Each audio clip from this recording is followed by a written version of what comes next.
Content warning: animal cruelty and political violence. Use caution when and where you listen. At least a few times in my life, I've woken up in the middle of the night because I thought I heard something. Was it just a dream? I would wonder to myself, straining my ears to hear something, anything. Sometimes it's easy to identify the source of the noise. A car's tires screeching outside, my annoying cat knocking something over. And instead of checking on what the sound was, sometimes it's easier to just go back to sleep. But for Democratic lawmaker Melissa Hortman, 61st Speaker of the Minnesota House of Representatives, it wouldn't be so easy to fall back asleep. Because on the early morning of Saturday, June 14th, 2025, it was death that made the sound that awoke her, aka Vance Bolter. You see, Vance had been planning this night for some time. He had a list with names on it. Not like McCarthy's list or anything like that, but it has been compared to a manifesto, detailing info of over 44 Democratic officials over the Midwest, and also abortion rights activists, healthcare officials even. Not surprisingly, Bolter is extremely religious, and those who knew him refer to him as a conservative. He was also a doomsday prepper. Hell, you can even go as far as to say an accelerationist, maybe. Just an hour and a half earlier to Bolter's current position outside of Hortman's home, he had been pounding on the door of Democratic Senator John Hoffman, who lived nearby, yelling out that it was the police. And at first, that looked pretty accurate, due to his camouflage attire and black SUV, which was outfitted to look like a somewhat unmarked police vehicle, except for the homemade license plate that said police on it. So much planning, gathering addresses, weapons, ammo. There was even video footage that was later found by Minnesota police officers, which would show extensive stalking. So at first, the half-asleep Hoffman and his wife, Yvette, thought it was the police. They too had been awoken by some loud noise that had them sitting straight up in bed, straining their ears until they heard, "Police." I mean, there had been a surge of violence this year since Trump began his second term, after all. As Hoffman opened the door, he was met with a bright light being shined into his eyes. He and his wife then realized that this was no police officer. "You're not the police," they both shouted, to which Bolter yelled that it was a robbery and pushed his way into the house.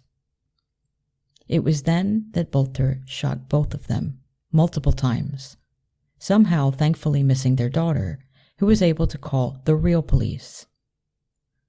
Not long after that, Bolter visited the homes of two other Democratic leaders, one of them which was on vacation with family, and the other?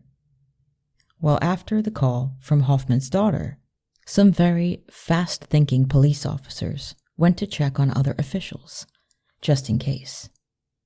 And as one of the officers was checking the home of Democratic Senator Ann Rest, she saw what looked like a police vehicle nearby. She peered inside the vehicle and saw a man whom she naturally thought was a fellow police officer, sitting inside. As she spoke to him, he just stared forward blankly, which of course she thought was kind of weird, but continued on with checking on Senator Rest's home. On her way back to the vehicle, after checking the home, she noticed that the other police vehicle was gone. Less than an hour later, as Bolter stood on Melissa Hortman's front porch, staring at the home and thinking about his plan, he barely noticed the police pulling up. They shouted to him, pulling him back to reality, and then they both exchanged some fire. Vance Bolter then ran into the home and then dozens of rounds of bullets were fired into Melissa, her husband Mark, and also into their beloved dog Gilbert. As the police approached the door, they called for backup and an ambulance, but it was too late. The suspect fled out the back door, abandoning his souped-up vehicle. I hope so much that Melissa, her husband, and their beloved pet never got far enough to really identify the sound that woke them. That they didn't have to experience that extreme fear of seeing death on their doorstep. And so began the manhunt for Vance Bolter. The Hoffmans survived the shooting thanks to their daughter. The direct aftermath of the incident consisted of right-wing news outlets, influencers, Fox News, and the lot claiming a far-left extremist type of narrative. Utah Republican Senator Mike Lee and Elon Musk were amongst the loudest. These unfounded and quite honestly ridiculous rantings only grew after police recovered No Kings protest flyers in the suspect's vehicle, along with 4 guns, tons of ammo, and that long to-do list / manifesto. Yeah, somehow the No Kings protest flyers immediately made it into the media, but not the manifesto part. And as more info was released, details of the list, video footage, a close friend identifying Bolter as, quote, voting for Trump, and saying that accusations of him being left were wrong, there were never any acknowledgement of the false accusations from any of those people who had spread that misinformation. Now, Minnesota doesn't list political affiliations on residence info, but Bolter was a known pro-lifer, even talking about how the U.S. was a terrible place due to its stance on abortion while at a church in Africa.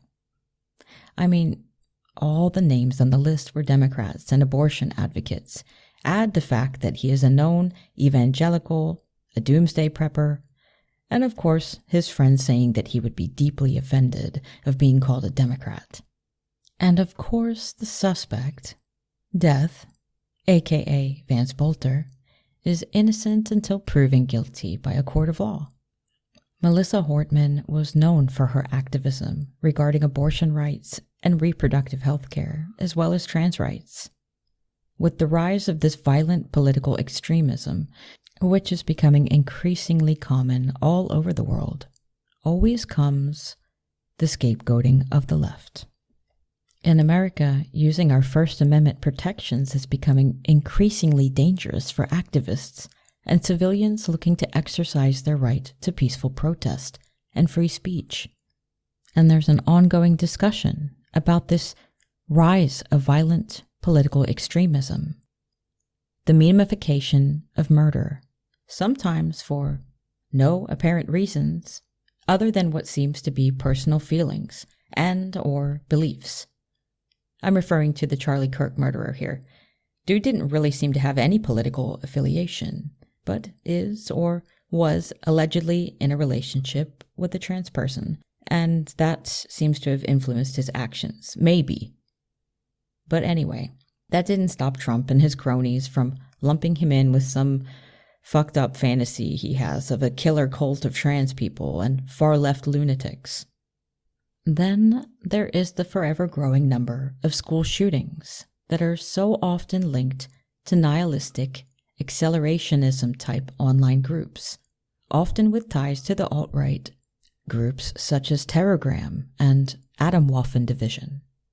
Whether the violence is a result of the alt-right pipelines online or from people under pressure due to the constant threat of their rights being heavily impinged on or straight up taken, it seems that the far right itself is trying to hide indicators of the violence pointing towards them, literally gaslighting the public with their grievance politics that it's just not true. I should clarify, by far right, I mean the Trump administration. At this point, I'm just referring to the United States and the situation going on there. It's kind of wild that I've had to slightly edit things that I've written months ago for this episode, since I haven't been able to publish anything for a while due to a stressful summer and then being accepted into the sociology program at the university near me. But anyway, I digress. The most current set of protests against Donald Trump and his abhorrent behaviors since Trump 2.0 began are, as stated earlier, called the No Kings protests. And these things go off over hundreds of cities all over the states, as I'm sure many of you know. And as the people of LA tried to protest against the first large presence of ICE in June 2025, there was almost permission given to use violence if you feel your car is being surrounded by, quote, rioters. Yeah, they mean protesters. Ron DeSantis went as far as to say, quote, it's okay to hit people. The Broward County Sheriff said if a person, quote, let it turn violent, that your family would be receiving your body bag. Let's take a second to talk about why this is completely unhinged, but also nothing new under the sun, or at least under America's history. The action of peaceful protest and assembly is how many things in America have evolved over the last century, including women's suffrage in 1920, the Equal Credit Opportunity Act, which allowed for women and people of color to be able to buy homes without as much scrutiny or permission from their husband. And thanks to that episode about Phyllis Schlafly, we already know how those protests during the civil rights movements of the 60s were met. Also, we know how many victories were achieved through the protection of the First Amendment rights.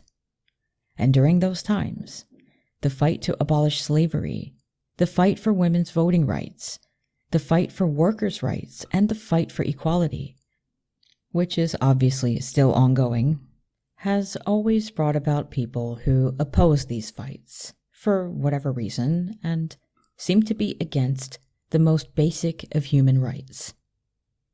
When a president goes so far as to demonize people using their protected right to peaceful protest, it shapes a paranoid, hateful, and dangerous environment, making right-wing extremists feel emboldened to commit acts of violence, often with their vehicle under the guise of being surrounded. But who decides when protesters, to quote the Broward County Sheriff's Office, let it turn violent? And what the fuck does that even mean anyway? Because most protests so far have been peaceful. But now keep in mind that I wrote this around the summertime, and I do understand that hasn't really changed.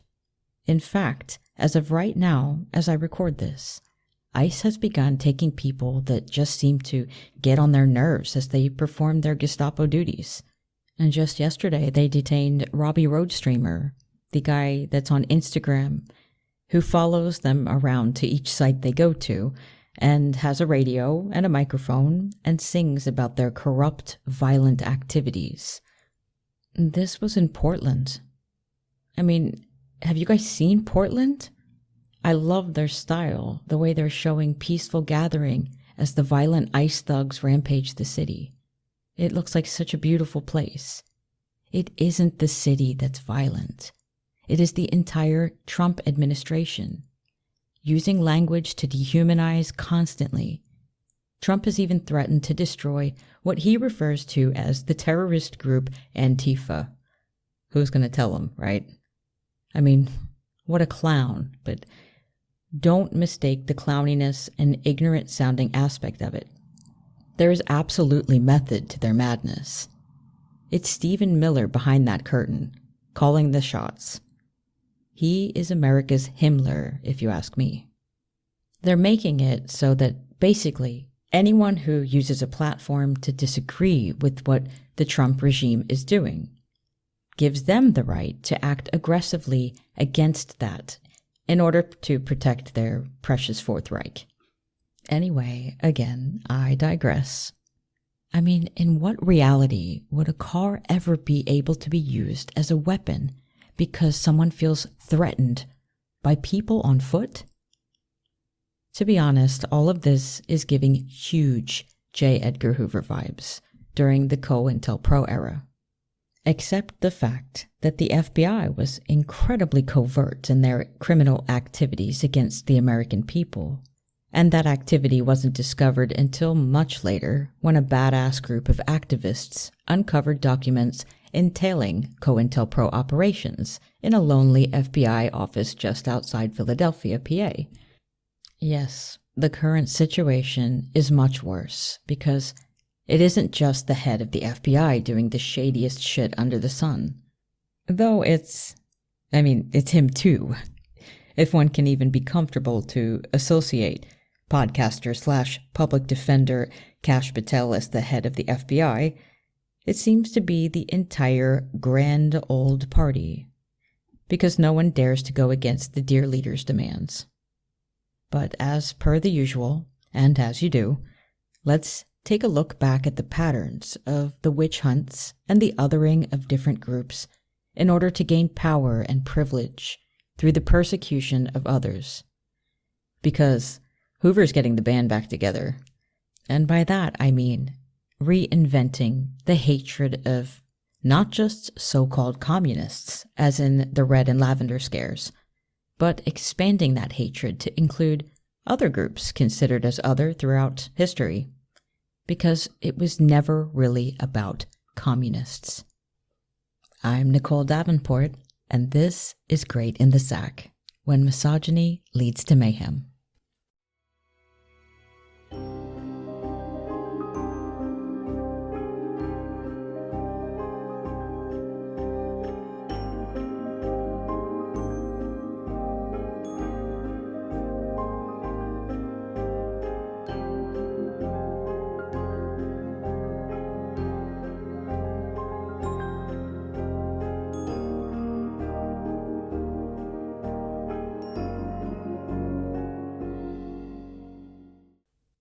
Over here at GITS, we support the idea that we the people set the norms that are followed in society.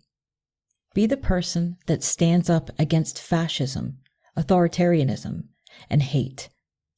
It is time that we reset this far-right hellscape that is taking root all over the world.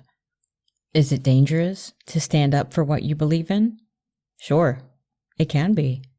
But if we don't stand for what we believe in, what are we even doing?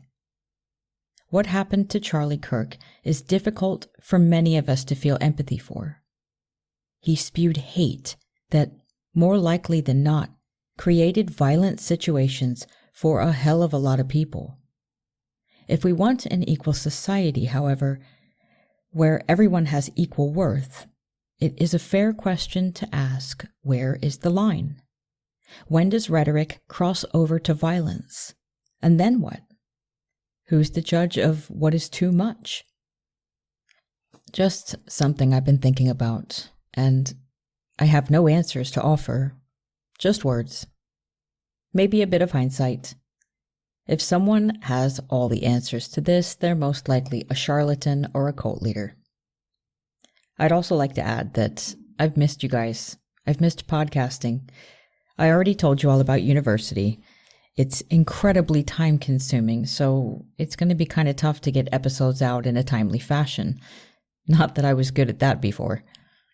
Still, I will get them out when I can. And thank you, dear listener, for understanding and being here. For this episode, I will record about an hour's worth of material I've written. As my fave podcaster, Molly Conger, of the show about white supremacy called Weird Little Guys, indicates, all of these episodes are basically like one long story, with a non-linear timeline anyway. So, I must focus less about the episodes being neat and tidy in order to get more episodes out quicker. We'll see how far we get into this segment of witch hunts and othering through history. Anyway, with all that being said, let's get into it. Have you guys ever heard the phrase, the fifth column? Merriam-Webster defines it as a group of secret sympathizers or supporters of an enemy that engage in espionage or sabotage within defense lines or national borders. It actually originates from the Spanish Civil War, inspired by rebel General Emilio Mola. Mola predicted Madrid would fall, as his 4 columns of rebel troops were approaching the city because they'd soon be joined by another hidden column of sympathizers within it, aka the 5th column. But history tells us that Mola's 5th column never joined. Madrid did not fall, and historians debate that Mola may have been just trying to pump up his supporters. But doesn't it sound kind of catchy? The term was also used to describe Nazi sympathizers residing in different countries that would rise up and help Hitler take over when the time was right. A useful rhetorical turn of phrase that could easily induce fear and be used to control. Which is probably why J. Edgar Hoover latched on to the phrase. During a HUAC hearing, remember, HUAC stands for the House of Un-American Activities Committee, and it was a huge deal during the Second Red Scare. Anyway, Hoover said, quote, "The Communist Party of the United States is a 5th column if there ever was one. It is far better organized than were the Nazis in occupied countries." He goes further even. "The American progress which all good citizens seek, such as old age security, houses for veterans, child assistance, and a host of others, is being adopted as window dressing by the communists in order to conceal their true aims and entrap gullible followers." End quote. I had to get my old-timey white man voice on for that. I mean, the way this guy speaks about communism is quite literally how Trump is describing Antifa now, isn't it? In the last episode, we spoke about both Red Scares and the Lavender Scare, and a bit of its relation to the present day. Now, as we know, the Lavender Scare lasted longer, with the more damaging effects to the LGBTQIA community, which are still felt today. But just because the Red Scare technically ended, doesn't mean Hoover suddenly went, as they said during that time period, soft on communism. He just let McCarthy take the fall for it while he regrouped. Hoover knew that his large budget he wanted for his beloved FBI had to be justified. Could he still use the guise of communists as the dangerous enemy within? If you answered yes, come get your prize, because that is exactly what he did. In August 1956, Hoover created the very classified Counterintelligence Program, otherwise known as COINTELPRO, which, in the words of the document, were to, quote, disrupt, misdirect, discredit, or otherwise neutralize, end quote, the Communist Party USA, CPUSA. FBI agents wrote anonymous letters to party members to sow distrust, suggesting betrayals, affairs, or ideological impurity. Get this, agents would even pose as Marxist hardliners, accusing others of being FBI informants. By the early 1960s, the CPUSA was just saturated with FBI informants. It was said that some cells had more informants than actual party members. One CPUSA leader famously complained that the only real communists left in the party were the FBI agents assigned to infiltrate it. FBI would feed anti-communist stories to newspapers and magazines, shaping public opinion to align with Bureau goals. There was some damage done too, of course. CPUSA members were outed to employers, unions, and social clubs, often resulting in firing or blacklisting, even social ostracization. The CPU's influence, however, was much less by this point, for obvious reasons, which makes it clear that COINTELPRO was less about real threat and more about control and suppression of political dissent. That probably took the fun out of the game for Hoover. So he decided to broaden that game, starting with people of color. Hoover has been known to say things like, quote, "The greatest danger to America is the unity of Negro people," end quote. But for some reason, he still wanted to portray the FBI as diverse. Take this, for example. In 1947, Hoover set up an article cover for the magazine Ebony in order to show that, hey, that FBI is so progressive. Spoiler, they weren't. Hoover had some of his so-called agents of color photographed for the cover and for the articles within the magazine. But these folks were completely exploited because, in reality, people of color were only permitted to work as chauffeurs and clerical workers within the FBI. The man photographed for the cover of Ebony, holding an Uzi or something like that, was one of Hoover's chauffeurs, which, of course, was by design by Hoover himself. Looking back with all the info we know now, maybe this was a tactic to make him look like he wasn't at all racist, because of what he had planned. You see, it all started in 1955, not long after the Montgomery bus boycott began. The bus boycotts weren't really at all about buses, by the way. They were about dignity and human rights. After Rosa Parks refused to give up her seat to a white man, Black residents of Montgomery organized a 13-month-long protest against the city's segregated public transportation system. By the way, this wasn't just some day that Rosa Parks had had enough. This was a systematic tactic that they had put into place. She was a part of the movement, a huge part. The movement was grassroots, led by Black women and community members, and a young pastor named Martin Luther King Jr., who quickly became its most visible spokesperson. But it was hard.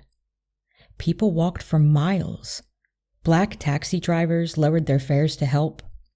And in the end, the U.S. Supreme Court ruled that segregation on public buses was unconstitutional. This would be one of MLK's first triumphs. He would embark on a dangerous path of activism, sit-ins, and marches that would demand desegregation, civil rights, and voting rights for people of color. And to J. Edgar Hoover, King's rising profile and the community power behind him was a threat. By 1956, the FBI had already begun wiretapping King's phone. Hoover claimed he was worried about communist influence, pointing to King's association with people like Stanley Levison, who had once been involved with leftist politics. But it's not hard to see through that. Hoover used communism as a catch-all excuse to justify what really looked like complete control. Authoritarianism against any political dissent. J. Edgar Hoover would develop a personal obsession with discrediting Martin Luther King Jr., and not just behind closed doors. He weaponized the power of the FBI to shape public opinion, drip-feeding rumors and surveillance reports, even smear material to journalists and politicians. But it wasn't just about destroying King's credibility. It was about undermining the entire civil rights movement, as we will see through much of the COINTELPRO operations. King would also speak out against the Vietnam War, which really rained on Hoover's communist fighting spirit. For real though, it really burned his ass. Hoover would go on to tell the press that King was a communist sympathizer, even if the FBI had no real evidence to back that up. And as we know by the people emboldened by Trump's disgusting and tiresome rhetoric of today, language matters.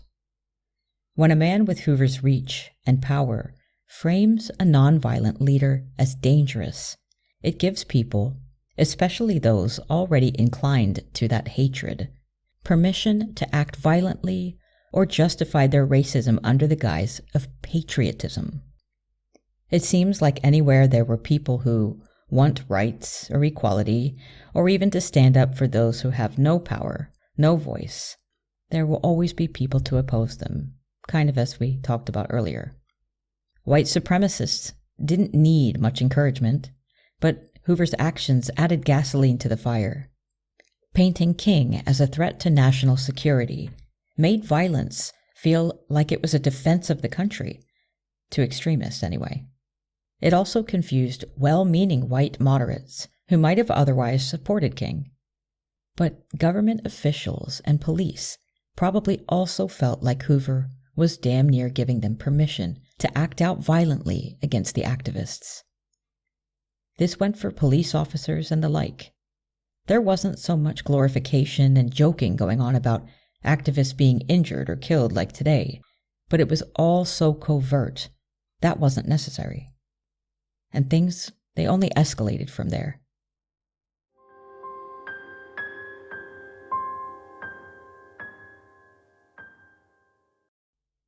During the Montgomery bus boycott in 1956, King's home in Montgomery, Alabama, was bombed while his wife and baby daughter were inside.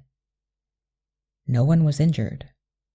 But as you may recall in the last episode, neither was Attorney General Palmer of the first Red Scare when his home was bombed, and we know how he reacted to that. Because we listened to part 3, right? Anyway, in 1957, the Southern Christian Leadership Conference, the SCLC as it's also known, was formed in order to be able to influence civil rights through peaceful protests and sit-ins by using the moral authority and organization skills of the Black churches. King was the leader of the SCLC until the day he was assassinated. So, in 1958, a woman named Isola War Curry, a mentally unstable woman of color, stabbed King in the chest with a letter opener.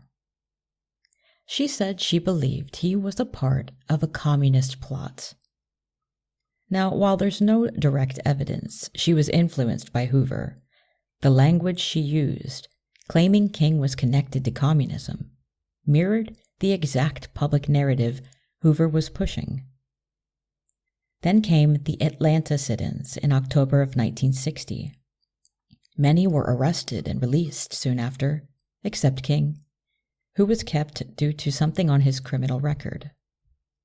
You see, after King was pulled over and harassed for not having a license issued from the state of Georgia, where he'd just moved to from Alabama, his lawyer had taken a plea deal, which came with a side of probation. There were no time limits or specific laws against not having a state-issued license at that time either. So he was soon after sentenced to 4 months of hard labor. It was then that the Kennedys came through for him, JFK to be exact. He and his bro began pressing authorities for King's release. He also called King's wife, Coretta, to ask what he could do to help. 2 days later, he was released. Side note, MLK's pops went all in for JFK after this, openly supporting his campaign, which, as we know, he won by the skin of his teeth.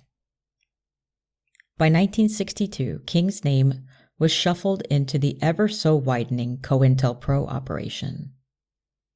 What that meant in practice was round-the-clock surveillance, wiretaps, bugs in hotel rooms, tracking his travel, even tapping his advisors. This surveillance, sadly, was authorized by RFK under extreme duress immediately after his brother was assassinated. Everyone was afraid of saying no to Hoover, and still, even in 1962, 40 years after the very first Red Scare, in which Hoover was also a huge part of, no one wanted to look soft on communism. Any power RFK had was out the window after JFK was gone. It's also fair to say that Hoover may have had something on RFK. Blackmail, maybe even concerning a certain Marilyn Monroe, with whom RFK, in addition to his brother, had an extramarital affair with. Anyway, MLK was arrested during the peaceful protests and boycotts in Alabama after the bus boycotts, and it was while imprisoned that he began forming his ideology for peace and equality, and soon after, he gave his famous "I Have a Dream" speech during the march through D.C. He also criticized the FBI for being, quote, completely ineffectual in resolving the continued mayhem and brutality inflicted upon the Negro in the Deep South, end quote. And well, as one can imagine, Hoover didn't take that lightly. In a press conference in November 1964, Hoover called MLK the, quote, most notorious liar in the country, end quote. Seemingly taken aback by the statement of Hoover, MLK said that Hoover must, quote, be under an immense amount of pressure, end quote, to say such a thing, taking the high road. In March of 1965, King arranged a meeting with Hoover, which Hoover accepted upon encouragement from Lyndon B. Johnson, the then president. Though the encounter was civil, Hoover reportedly lectured King about the history of the FBI, no doubt boasting his own importance in an attempt at a power play. The wildest part is that after this, the FBI sent an anonymous package to King's home in November of 1964. In said package were audio recordings of not just one, but many alleged extramarital affairs, all edited, spliced together, and out of context. Wow, how convenient. And also a note, well, a letter, really. So MLK was to be awarded the Nobel Peace Prize, the much sought-after prize that, in the present time, Trump would have done anything to get his hands on December 10th, 1964 in Oslo, which, of course, we know he accepted. Hoover couldn't stand this, which is where the package comes into play. You see, this package that was sent to King was supposed to be from a person of color, condemning King in the letter for the extramarital affairs and for being a, quote, imbecile, a term often and unfortunately used to describe people with special needs and such during that time period, who was evil and ungodly. The audio recordings are said to be muffled and difficult to decipher by Loretta, who never believed they were of her husband at all. And after all of the illegal activities that the FBI are and will come to be involved in with COINTELPRO, it's hard to take anything they say as truth, in my opinion. I guess it was supposed to look as though this person and whichever organization that they were a part of obtained these recordings through infiltration. Hoover's obsession with King and also alleged illegal surveillance of King at the hands of the FBI had already begun to surface. So, I mean, MLK pretty much knew who sent the package from the get-go. And if I'm being honest, the letter sounds just like how a white supremacist would have expressed themselves in 1964. And what do you guys think Hoover and his FBI agents were? If you recall from Part 3, Hoover handpicked each agent not according to experience or education, not necessarily anyway. He went with height, looks, skin color, then maybe qualifications after the fact. Maybe that sounds a little bit familiar to how the current regime in the White House is doing things. Anyway, I always come back to the idea that Hoover did this for himself, so he could have some eye candy around. But I digress. The rhetoric of the letter isn't too different from how a white supremacist, or half of current-day America maybe, would speak to or about a person of color nowadays. Except maybe instead of the religious type of speech, there would be 4chan and manosphere-ese instead. We now know, or at least presume, that the letter which was included in the package was the work of the Deputy Director of the FBI, William C. Sullivan, and we will get to how we know that in a bit. Sullivan was legit drinking the FBI Flavor Aid. He was deep in the cult, and Hoover was the dear leader. I mean, all you have to do is just listen to this internal FBI memo, dated August 1963, just after the March on Washington.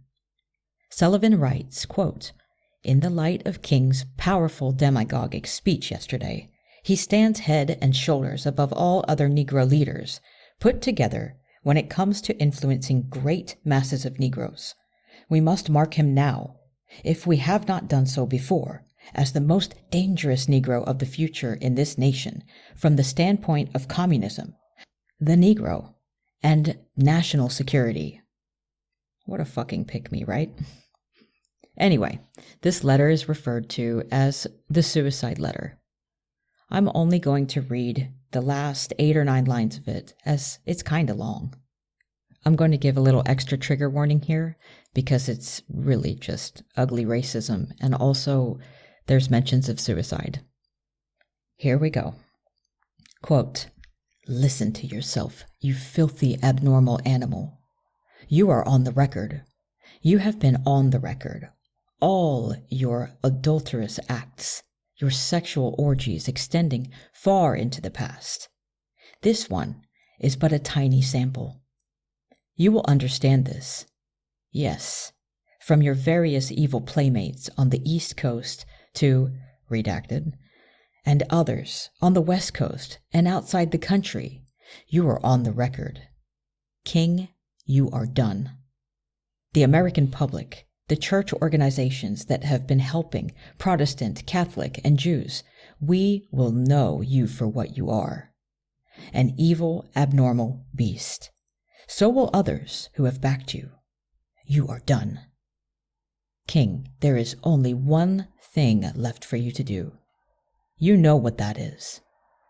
You have just 34 days in which to do." And then in parentheses it says, "This exact number has been selected for a specific reason. It has definite practical significance." End of parenthesis. You are done. There is but one way out for you. You better take it before your filthy, abnormal, fraudulent self is barred to the nation. End quote. Most people, including King himself, felt that the letter was urging him to take his own life. There are others, though, that insist that the letter was just urging King to decenter himself from the movement. I'm quite sure, however, that Hoover and his crew knew of at least one of the 2 attempts King made to take his own life as an adolescent, mainly after his grandmother passed away. That would kind of make sense as to why the letter pushed to coerce King to take his own life. Beverly Gage, historian and author of G-Man, J. Edgar Hoover and the Making of the American Century, discusses the FBI's tactics and confirms that the audio recordings sent to King were very selectively edited. The letter included a sex tape assembled from FBI surveillance, and the FBI agent who made the tape did splice the recordings together, removing context and amplifying lurid details. She writes, quote, "The tape was not simply a single recording of a single encounter. It was instead a compilation of recordings made at different times, spliced together to maximize embarrassment." End quote. While today's hateful rhetoric and populist far-right grievance politics of Trump and the GOP is quite overt, Hoover's was behind closed doors, where he worked with media contacts and congressional allies to push the image of King as a fraud, morally, politically, and even spiritually. His obsession was deeply personal and rooted in a distorted sense of morale and racial superiority.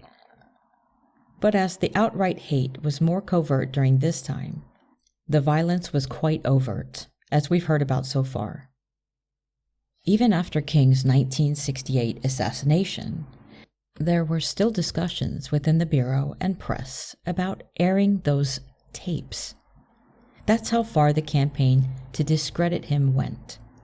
Not just to silence him, but to really ruin him, disrupt him, discredit him, misdirect, or otherwise neutralize him.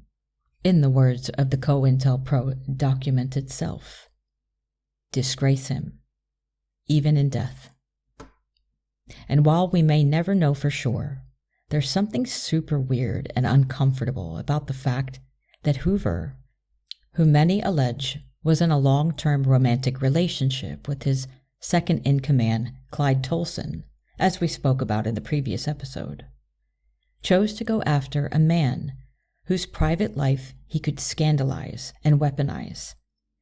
It's giving the lady doth protesteth too much, and it only gets worse from here.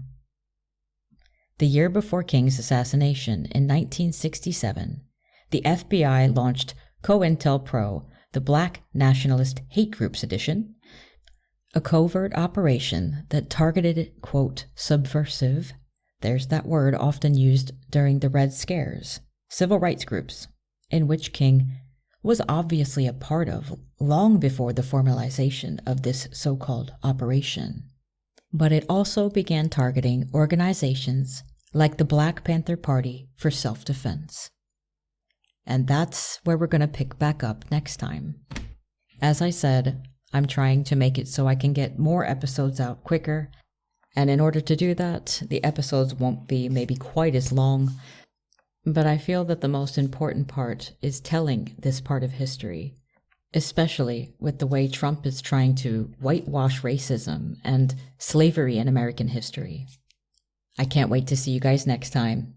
Stay vigilant, stay vocal, because silence is complicity. Bye.